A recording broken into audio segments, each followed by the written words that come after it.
Manchester United's secret weapon, Noah Sadiki, shows why he could be the perfect midfield solution. Welcome back to United Daily Updates, your most trusted source for everything Manchester United. If you have not subscribed to our YouTube channel yet, this is your reminder to do it now.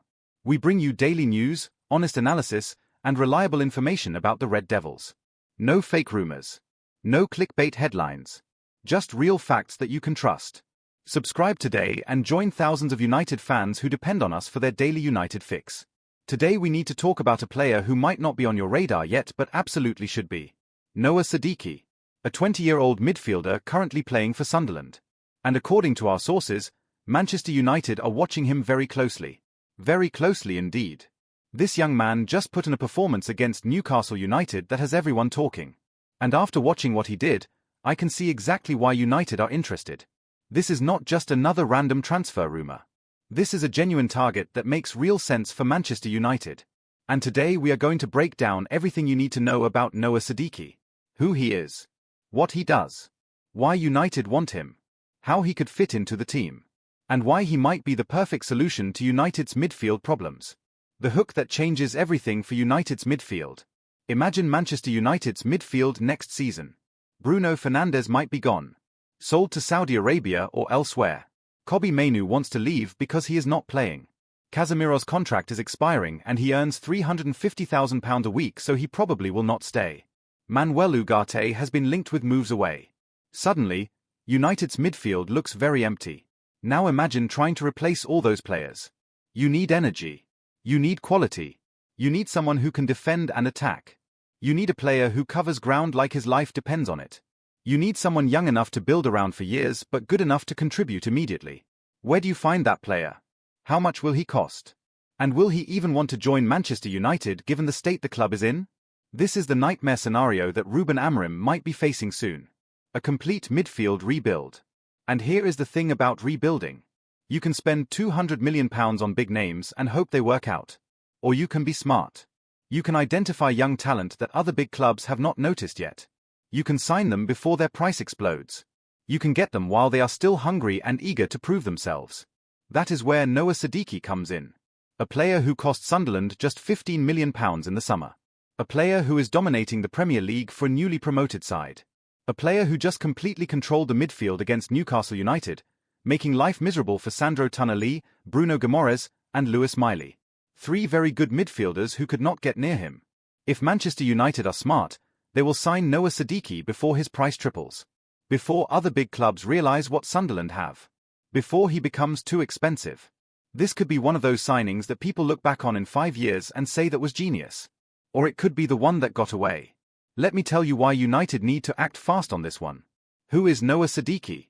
Let me start by introducing you properly to Noah Sadiki, because if you do not follow Sunderland, you might not know much about him yet. But trust me, you are going to be hearing his name a lot in the coming months. Noah Sadiki is a 20-year-old midfielder from the Democratic Republic of Congo. He represents DR Congo at international level and is actually set to play for them at the upcoming Africa Cup of Nations. So Manchester United scouts will have a perfect opportunity to watch him in a big tournament against top opposition. Before joining Sunderland, Sadiki spent 2 seasons playing for Royal Union St. Gilloise in Belgium. That is a good club in the Belgian league that has produced and developed several talented players in recent years. They have a reputation for smart recruitment and good coaching. Playing there gave Sadiki excellent experience and development. In the summer transfer window, Sunderland paid £15 million to bring Sadiki to the Championship. Yes, Sunderland are in the Championship, not the Premier League. I made an error earlier calling them newly promoted to the Premier League. They are actually in England's second division. But do not let that fool you into thinking Sadiki is not good enough for the top level. Since arriving at Sunderland, Sadiki has been absolutely brilliant. He has quickly established himself as a key player in their midfield. He starts almost every game. He is one of the first names on the team sheet. And he is a big reason why Sunderland are having such a good season and pushing for promotion back to the Premier League. His manager Regis Lebris absolutely loves him. Listen to what Lebris said about Sadiki last month. We can forget that he is only 20. He is a really good player. He has a different personality, but I think he is really smart to understand what is needed to go further. He looks at what type of specific profile he needs to progress, technical, physical. You do not always find the same profile with every player. He has his own characteristics, but I think they fit well with the demands of the Premier League. That last part is key. The manager thinks Sadiki's characteristics fit well with the demands of the Premier League. Even though he is playing in the Championship right now, his manager believes he is already good enough for the top level. That is high praise from someone who watches him every day in training and in matches. Lebris also talked about Sadiki's mentality. At the same time though, you have to have the mentality to learn and be aware of what the characteristics of your environment are and what you need to do to improve. What can I do to get better? What advice do I need to take from other members of the team? He has this combination of talent on one side, then on the other side, the ability to learn. That mentality piece is so important. You can have all the talent in the world, but without the right mentality, you will not make it at the highest level. Sadiki clearly has both the talent and the mentality. That combination is rare and valuable. That is what top clubs look for when they scout young players. Manchester United's confirmed interest. Now let me tell you about United's interest, because this is not just speculation or made-up rumours. This is confirmed information from reliable sources. Graham Bailey, who is a trusted transfer insider, recently confirmed that Manchester United are paying close attention to Noah Sadiki. This is not casual interest. This is serious scouting. United are watching him closely and have been for a while. According to sources at Old Trafford, Manchester United have been watching Sadiki since well before his move to England last summer. That means they were tracking him when he was still at Union St. Gilloise in Belgium. They have been following his development for over a year now. That shows genuine long-term interest, not just a sudden reaction to one good performance. The reason United are so interested is clear. Ruben Amorim views strengthening the midfield as his top priority in the coming transfer windows. Not defense. Not attack. Midfield. That is where he wants to invest. That is where he thinks United need the most help. And Sadiki fits the profile of what Amorim wants. Let me explain why United need midfield reinforcement so badly. Multiple current midfielders could be leaving soon.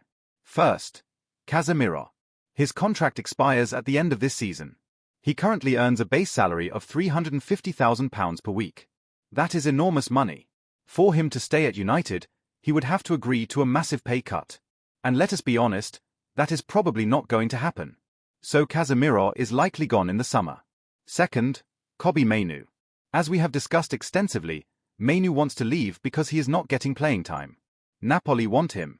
He is open to the move. Even if that transfer does not happen in January, it could easily happen in the summer.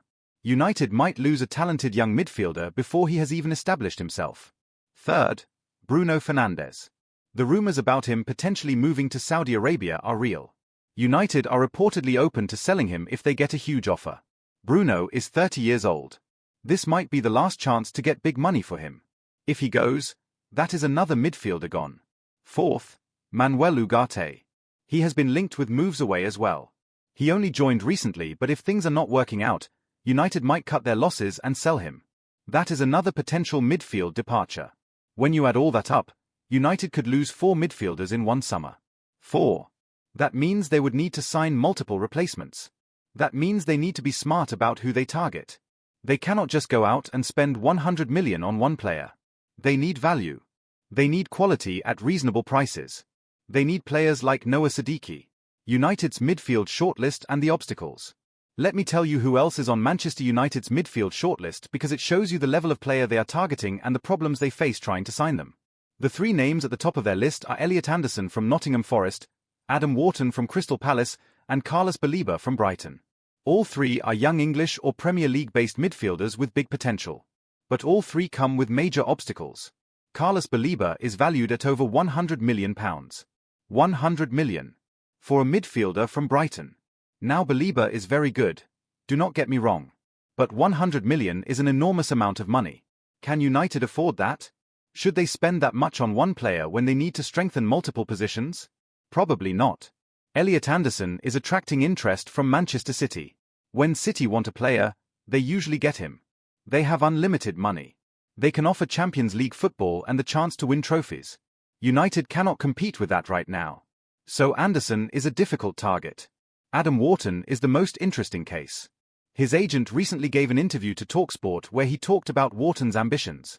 The agent said that when Wharton was at Blackburn, they sat down and spoke about shooting for the stars and playing for England. So how do you get there? Personally, I think to play for England you have to play Champions League. To play in the Champions League you have got to play for one of the top teams in one of the top leagues. Read between the lines there. Wharton's agent is saying his client needs Champions League football to achieve his ambitions. Manchester United do not have Champions League football this season. They might not have it next season either. So a move for Wharton may depend on whether United can qualify for the Champions League. That is not guaranteed at all. So United's top 3 targets all have major problems. One costs over 100 million. One has Manchester City after him. One might not want to join without Champions League football. That is why United need alternatives. That is why Noah Sadiki makes so much sense. Why Sadiki would be a shrewd signing. Let me explain why signing Noah Sadiki would be such a smart move for Manchester United. Why he represents exactly the kind of value and quality they should be targeting. First, the price. Sunderland paid £15 million for him in the summer. He has only been there a few months. Realistically, United could probably sign him for somewhere between £25 and £35 million. Maybe £40 million maximum if Sunderland drive a hard bargain. That is reasonable money for a young midfielder with his profile. Compare that to the £100 million plus that Carlos Baleba would cost. Or the £70 or £80 million that Adam Wharton might cost. Sadiki is a fraction of the price. And while he might not be quite as good as those players right now, he is younger and has huge potential to develop. The value proposition is excellent. Second, his age. 20 years old. He is at the perfect age for a big move. Young enough to develop and improve for years. Old enough to contribute immediately. Not a teenager who needs years of development. Not a 26-year-old whose best years might be behind him soon. 20 is the sweet spot. Third, his style of play. Everything about how Sadiki plays suggests he would thrive in the Premier League and at Manchester United specifically. His work rate is incredible. His pressing is relentless. His energy is infectious. These are qualities that every top team needs. And they are qualities that Ruben Amorim values highly in his midfielders. Fourth, his physical profile. Sadiki has the physicality to handle the Premier League. He is strong. He can compete in duels. He does not get pushed off the ball easily. The Championship is a very physical league, similar to the Premier League in that way.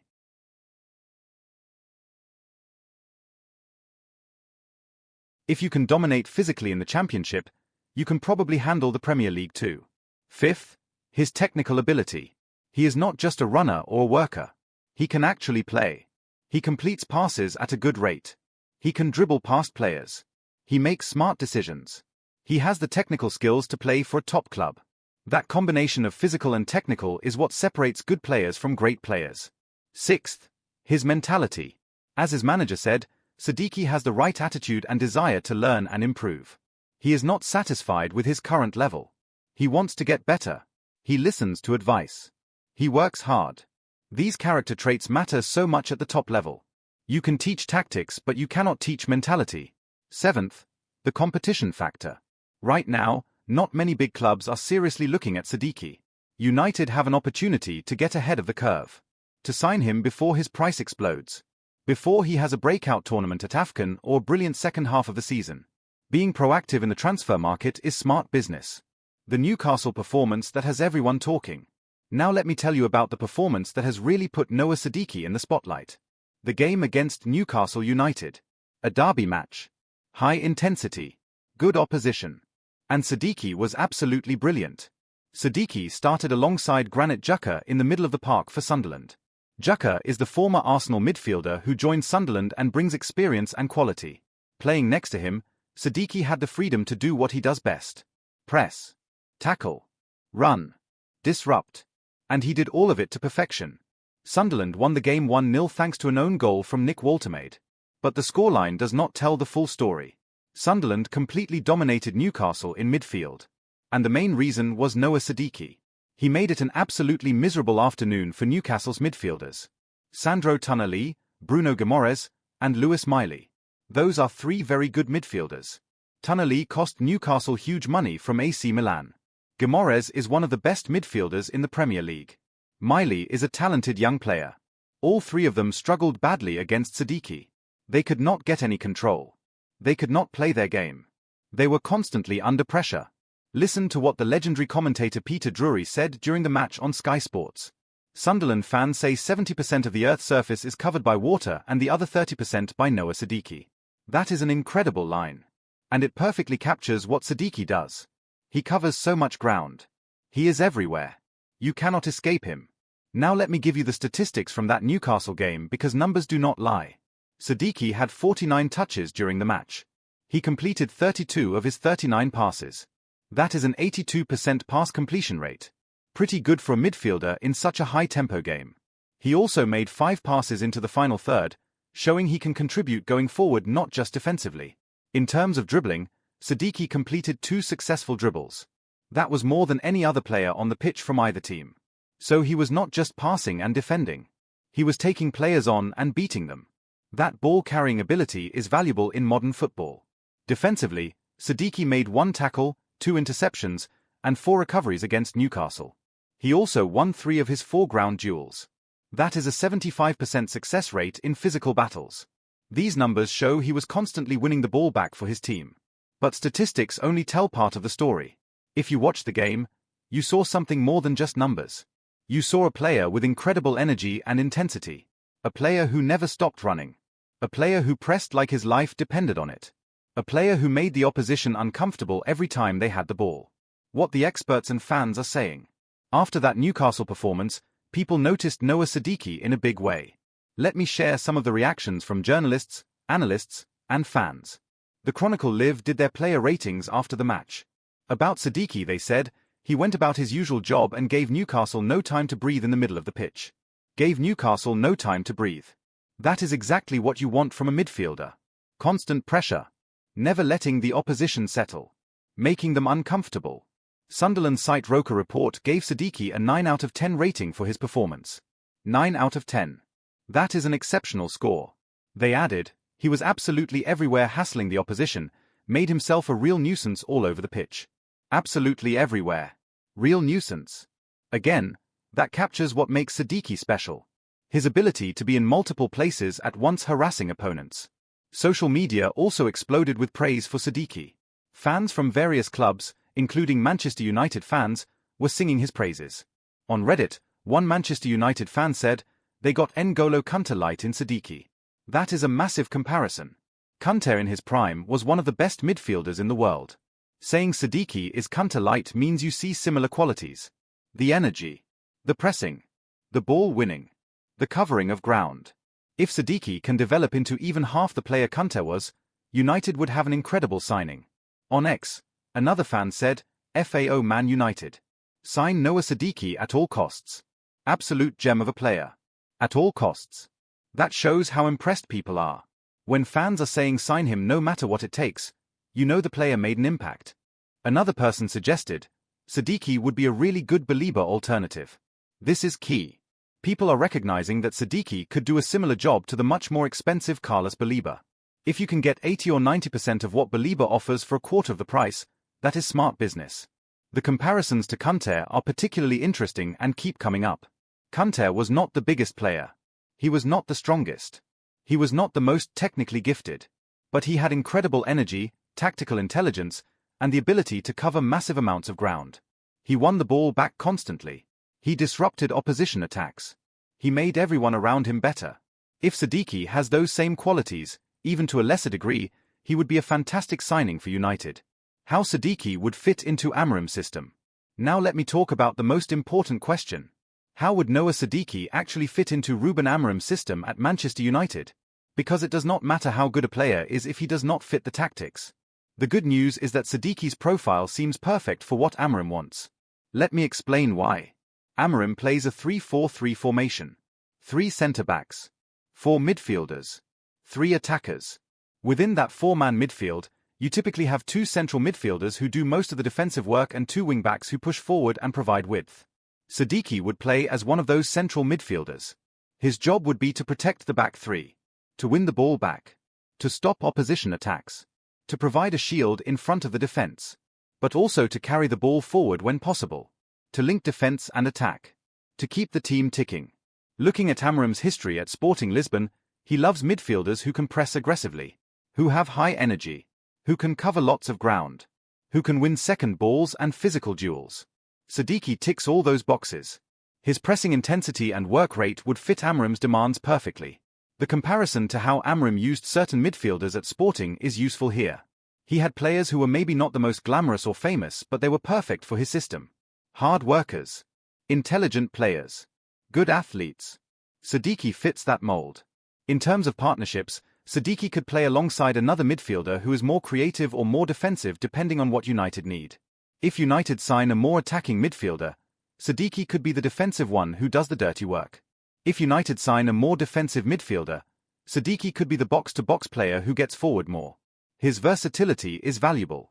One potential concern is Sadiki's passing range. Is it good enough for a top club? Can he play the kind of passes that unlock defenses? Based on what we have seen, his passing is solid but not spectacular. He completes a good percentage of his passes. He does not give the ball away cheaply. But he is not spraying 40-yard passes all over the pitch like some midfielders do. However, that might not matter in Amorim's system. Amorim does not necessarily need his central midfielders to be playmakers.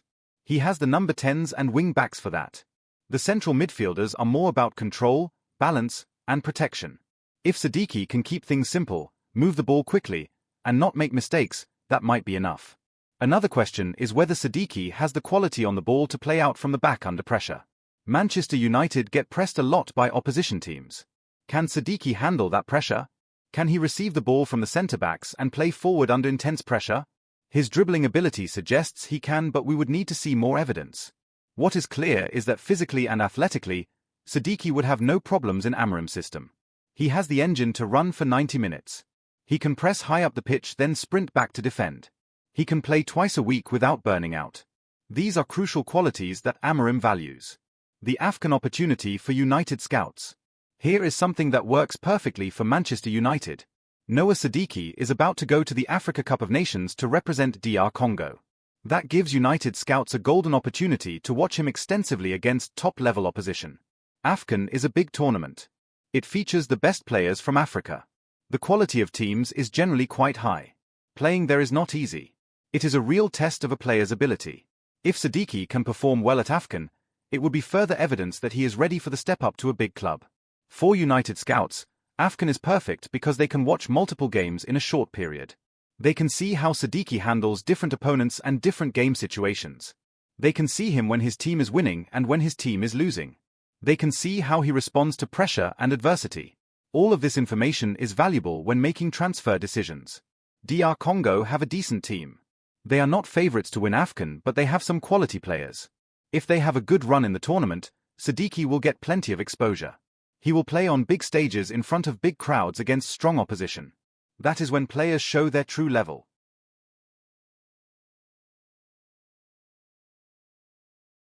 There is also a risk here though. If Sadiki has an amazing AFCON, his price could skyrocket. Sunderland could suddenly demand 50 or 60 million instead of 30. Other big clubs could enter the race. The competition for his signature could increase dramatically. That is why United might want to move quickly, either before AFCON starts or immediately after if he does well. But if Sadiki struggles at AFCON, that would be concerning. It would raise questions about whether he can handle the pressure of big games. Whether he can perform when the lights are brightest. United would need to think carefully about whether one bad tournament means anything or if it is just a blip. The smart thing would be to not overreact either way. One good or bad tournament should not completely change your evaluation of a player. United should be basing their decision on months of scouting, not just a couple of weeks at AFCON. But the tournament will definitely be informative and could influence the final decision. Comparing Sadiki to current United midfielders. To really understand what Sadiki would bring to Manchester United, let me compare him to some of the current midfielders at the club. This will show you where he fits and what he offers that United maybe do not have right now. Compare Sadiki to Casemiro. Casemiro is a defensive midfielder. A shield in front of the back four. He reads the game well and makes interceptions. But he has slowed down dramatically. He cannot cover ground like he used to. He gets caught out of position. He looks past his best. Sadiki offers that same defensive protection but with much more energy and mobility. He can get around the pitch in a way that Casemiro cannot anymore. Compare Sadiki to Kobbie Mainoo. Mainoo is technically very good. Calm on the ball. Can play passes through the lines. But Mainoo is not as aggressive defensively. He is not a big presser. He is not someone who hunts the ball all over the pitch. Sadiki offers that intensity and aggression that Mainoo does not really have. They could actually complement each other well if they played together. Compare Sadiki to Manuel Ugarte. Ugarte was signed to be that energetic ball winner in midfield. But it has not really worked out so far. He has not had the impact United hoped for. Sadiki is younger and cheaper and might actually do the job better. If United could sell Ugarte and use that money to buy Sadiki, that might be smart business. Compare Sadiki to Bruno Fernandes. They are completely different players. Bruno is the creative hub, the playmaker, the goal scorer. Sadiki is the worker, the ball winner, the protector. They would never be competing for the same role. But if Bruno leaves, United will need balance in midfield. They will need someone like Sadiki to do the defensive work so that other players can focus on attacking.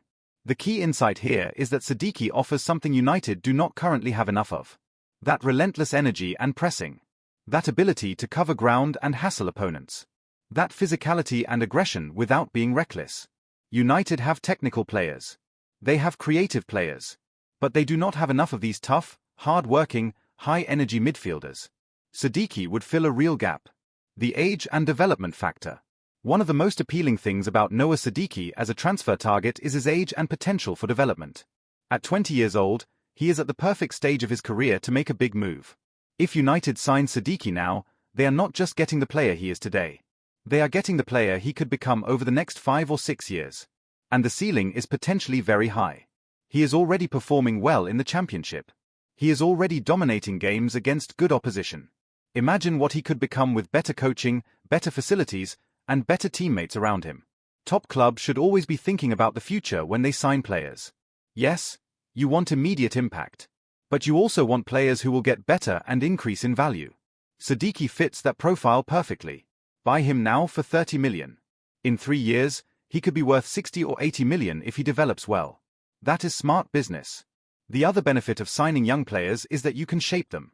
You can teach them your system. You can develop them to play exactly how you want. Older players come with set habits and styles that are harder to change. Young players are more malleable. Amram could turn Sadiki into exactly the midfielder he needs. There is risk, of course. Not every young player develops as expected. Some plateau. Some regress. Some cannot handle the pressure of a big club. United have signed plenty of young players who did not work out. So there are no guarantees with Sadiki. But the potential is clearly there. The raw materials are there. It is up to United to develop him properly if they sign him. One advantage Sadiki has is that he is already playing men's football at a good level. He is not a teenager in the academy. He is not jumping from youth football straight to the Premier League. He has played professional football in Belgium. He is playing professional football in the Championship. He has experience. He knows what senior football is about. That makes the transition to a big club easier. The realistic transfer fee and timing. Let me talk about the practical side of a potential Noah Sadiki transfer. How much would he cost? When could it happen? What are the logistics?